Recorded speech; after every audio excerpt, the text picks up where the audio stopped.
गांव में एक छोटा सा परिवार रहता था। उस परिवार में मनोहर, उसकी पत्नी जानकी और उनका बेटा राजू रहते थे। राजू अपने पिताजी के साथ वहीं खेतों में काम किया करता था। सब बहुत अच्छे से चल रहा था। एक दिन की बात है, जब खेतों में राजू और उसके पिताजी मनोहर काम कर रहे थे। उसी दिन गर्मी बहुत ही तेज होती है। दोनों काम करके एक पेड़ के नीचे बैठ जाते हैं और उन्हें बहुत भूख भी लग रही होती है। तो राजू अपने पिताजी से खाने का पूछता है। पिताजी, मैं खाने का डब्बा खोल लूं क्या? भूख सी लग रही है। हाँ बेटा, भूख तो मुझे भी लग रही है। चल दोनों मिलकर खाना खाते हैं। दोनों खाना खाने बैठते हैं तो गर्मी की वजह से उनको खाने में भी स्वाद नहीं आता। पिताजी, मुझे तो ये खाना खाने का जरा भी मन नहीं है। अरे बेटा, थोड़ा तो खा ले। तूने सुबह से कुछ नहीं खाया।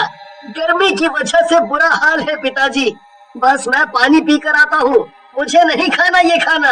रामू गर्मी से परेशान पानी पी कर आता है और बस काम में वापस लग जाता है। थोड़ी देर में शाम हो जाती है और दोनों घर को निकल पड़ते हैं। रास्ते में राजू को एक जगह काफी भीड़ सी दिखाई देती है। राजू देखने की कोशिश तो करता है पर उसे कुछ दिखाई नहीं पड़ता। राजू वहाँ जाता है तो उसे एकदम ठंडी हवा लगती है। राजू के तो शरीर में जैसे जान पड़ जाती है। वो और आगे बढ़कर देखता है तो वहाँ एक नया ढाबा खुला होता है जिसके अंदर से वो ठंडी हवा आ रही होती है। राजू वहाँ खड़े लोगों से पूछने लगता है। अरे भाई, ये भीड़ कैसी लगी पड़ी है? जरा मुझे अंदर तो जाने दो। अरे भैया, कहाँ चले जा रहे हो? दिखता नहीं लाइन लगी हुई है। पीछे लगो लाइन में। अगर एसी में बैठकर खाना खाना है तो। एसी में? हाँ भाई, ये एसी ढाबा है। अंदर पहले ही काफी लोग बैठे हैं। जब वो खाना खा लेंगे तब जाकर हमारा नंबर आएगा। फिर हम भी ठंडी एसी की हवा में खाना खाएंगे। पर ये तो बहुत महंगा खाना होगा ना? अरे कुछ महंगा नहीं है, बल्कि इतना सस्ता खाना है कि घर से भी सस्ता। मैं तो बोलता हूँ तुम भी रोज आकर खाना खाया करो। राजू तो ये सुनकर बड़ा खुश सा हो जाता है और लाइन में लग जाता है। अब वो सुबह से भूखा भी होता है तो उससे बिल्कुल सब्र नहीं हो रहा होता। अंदर जाते ही सबके चेहरे पर एक अलग ही खुशी होती है। उनके पसीने तो मानो झट से सूख जाते हैं और बस चारों तरफ ठंडी ठंडी हवा। अरे भाई, ये एसी तो बड़ी ही कमाल की चीज है। पर ये यहाँ इस छोटे से गांव में एसी ढाबा खोला किसने है? एक औरत ने खोला है। देखना, अभी आएगी वो खाना लेकर। हरिया इतना बोलता ही है कि तभी सामने से एक सुंदर सी औरत हाथों में ढेर सारी थालियां खाने से भरकर ला रही होती है। अरे जल्दी जल्दी खाना खाओ, एसी की ठंडी ठंडी हवा में गर्मा गर्म खाना खाओ। आओ आओ, जल्दी जल्दी आओ और भर पेट खाना खाओ। पेट भर कर खाओ और पैसे की जरा भी चिंता मत करो, क्योंकि यहाँ 5 रुपए में भर पेट खाना मिलेगा। हरी और बाकी लोग पेट भरकर खाना खाते हैं। हरिया के पिताजी उसका घर पर अभी तक इंतजार कर रहे होते हैं कि हरिया कहाँ रह गया। कि तभी हरिया एकदम खुश और हंसता हुआ घर में आता है। अरे तू कहाँ रह गया था? मैं कब से तेरा इंतजार कर रहा हूँ। अरे पिताजी, वो रास्ते में भीड़ लगी थी ना, वो एक औरत ने हमारे गांव में एसी ढाबा खोला है और बस 5 रुपए में वहाँ जितना मर्जी खाना खाओ। अरे मैं खुद खाकर आ रहा हूँ और इतना स्वाद खाना कि मैं आपको क्या बताऊँ। मन कर रहा था कि बस खाता जाऊँ। बल्कि अब आप कल से हमें खाना बांध कर मत देना। मैं और पिताजी दोनों वहीं ढाबे पर जाकर खाना खाया करेंगे। हाँ, अब तुम्हें घर का खाना क्यों पसंद आएगा? जाओ तुम दोनों वहीं जाकर खाओ, मुझे भी थोड़ा आराम मिलेगा। उस रात हरिया बड़ी खुशी खुशी मजे में सोता है और अगले दिन अपने पिताजी के साथ फिर उस ढाबे में खाना खाने जाता है। गांव के लोगों का जो गर्मी में बुरा हाल हो रहा होता है, एक ढाबा खुलने से उनको बड़ा ही सुकून मिलता है। थोड़े दिन लोग खूब ढाबे के खाने का आनंद लेते हैं। हरी भी रोज ढाबे का खाना ही खाता है। पर एक रात हरिया के पेट में अजीब सा दर्द उठता है। धीरे धीरे दर्द बढ़ता ही जाता है और हरिया जोर जोर से चिल्लाने लगता है। हरिया के माँ बाप चिल्लाने की आवाज सुनकर आते हैं और हरिया को डॉक्टर के पास लेकर जाते हैं। डॉक्टर के पास पहले ही पेट दर्द वालों की लंबी लाइन लगी होती है। लोग दर्द में तड़प रहे होते हैं और मरीजों की संख्या बढ़ती ही जा रही होती है। किसी को कुछ समझ नहीं आ रहा होता कि ये अजीब सा दर्द किस वजह से है, पर इस दर्द के बारे में बस एक को ही पता है और वो है चंपा, एसी ढाबा चलाने वाली औरत नहीं बल्कि एक खूंखार चुड़ैल। मेरी तरकीब काम कर रही है। सब लोग मेरा खाना खाकर धीरे धीरे बीमार पड़ने लगे हैं। अब कुछ ही दिनों में पूरे गांव में ये बीमारी फैल जाएगी, जिसका इलाज पूरी दुनिया में किसी के पास नहीं है।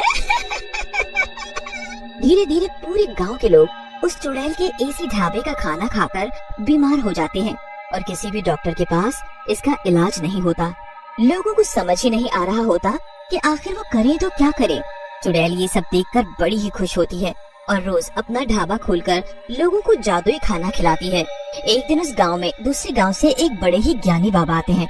उनके साथ इसी गांव के 2 लोग होते हैं जो उनके साथ साथ चल रहे होते हैं। बाबा, यहाँ बहुत गर्मी है और आप चल भी नहीं पा रहे और आपने सुबह से कुछ नहीं खाया है। यहाँ एक एसी ढाबा है, वहाँ चलते हैं, वहाँ आप थोड़ा आराम भी कर लेना।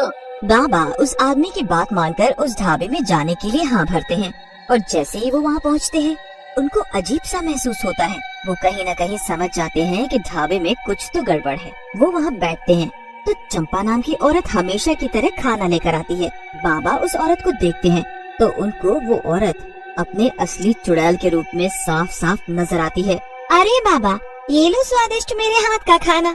हाँ हाँ, रख दो इधर। चंपा चली जाती है और बाबा उस खाने को ध्यान से देखते हैं। उनको समझ आ जाता है कि खाना जादुई है। वो प्लेट से एक रोटी लेकर अपने थैले में रख लेते हैं और बिना कुछ खाए वहाँ से निकल जाते हैं। उसके बाद वो गांव में प्रवेश करते हैं तो पता चलता है कि गांव के लोग कैसे पेट दर्द से तड़प रहे हैं। ये सब उस चुड़ैल का काम है। तुम लोग अब तक समझ नहीं पाए कि कोई इतने सस्ते में एसी में बैठा कर क्यों इतना सारा खाना खिला रहा है, और उसके बाद से ही सबके पेट में दर्द भी है। मैं तो उस औरत को देखते ही पहचान गया। ए भगवान, अब हम क्या करेंगे बाबा? आप ही इस चुड़ैल से हमारा पीछा छुड़ाओ और सबको इस बीमारी से मुक्त करो।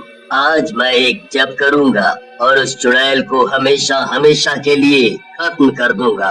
तुम सब परेशान ना हो। उस रात बाबा बहुत बड़ी पूजा करना शुरू करते हैं। ओम भीम क्लीं स्वाहा, ओम भीम क्लीं स्वाहा। काफी देर के जप के बाद बाबा उस रोटी को थैली से निकालते हैं और उसके ऊपर मंत्र पढ़ने लगते हैं। मंत्र पढ़ते ही उस रोटी को हवन में डाल देते हैं और ऐसा करते ही उधर चुड़ैल के एसी में आग लग जाती है। आग आग, ये कैसे हो गया? नहीं नहीं, ये नहीं हो सकता। ये एसी तो खराब हो ही नहीं सकता था। आग देखकर गांव वाले ढाबे के आसपास जाकर खड़े हो जाते हैं और चुड़ैल अपने असली रूप में बाहर आकर चिल्ला रही होती है। मैं अपना एसी ऐसे बर्बाद नहीं होने दूंगी। मुझे जो करना है वो मैं पूरा करके रखूंगी। खबरदार, जो कोई मेरे पास भी आया सबको मार डालूंगी मैं। इतने में बाबा वहाँ आ जाते हैं। डरो मत गाँव वालों, इस चुड़ैल का जादू बस ढाबे के अंदर चल सकता है, बाहर हमारा कुछ नहीं कर सकती, और इसका ढाबा तो जलकर अभी ढेर हो जाएगा। अरे मारो इस चुड़ैल को पत्थर।